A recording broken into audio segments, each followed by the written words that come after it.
Good morning. I hope you had a wonderful Thanksgiving. We're in 5 weeks left to 2016, which I can't wait for this year to be over. I'm very excited about 2017, and I hope you are too. The best way to take control of your brand is to make sure that you're putting your content in the right location. So how do you figure that out? Facebook was created as the antithesis of everything that was out there on the web. When Facebook started, it was all about being who you are, so your real name, your real information, your birthday, life events. Think about the evolution of Facebook, how it came to be, where it was all about authenticity.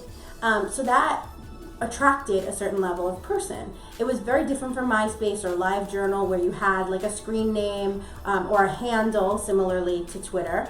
And it was much more about building true relationships on and offline. Similarly, along the lines of LinkedIn, as well as now Instagram, and eventually Twitter kind of followed that trend. But when Twitter first started, it was anonymous. You could have any name you wanted. It didn't matter. It didn't have to match. That's kind of how they came up with the checks, and to make sure that you could understand who was the authentic profile and who wasn't.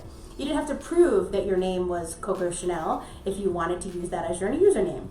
I think that the interesting thing about that is that it, again, cultivated a different type of audience. So when you want to find your ideal audience, you have to think back to the personas, which we talked about a few weeks ago, and think about who your ideal client is or your ideal audience member is, where they are, what they're doing, and what they want to talk about. And then you have to jump into conversations where they exist. Now, on Facebook, this is a little easier because you can tag or you can enter groups, or there's a lot of different ways to engage. On Twitter, it takes a little bit more time. You have to think about who you're going to connect with, what you're going to say, and how you're going to capitalize on that.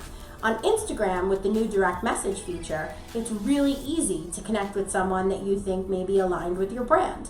If you feel like somebody who's following you has a great following and you really like their brand, reach out to them. You never know what kind of collaboration opportunities can come, and then that would put you in front of their audience in a whole new way.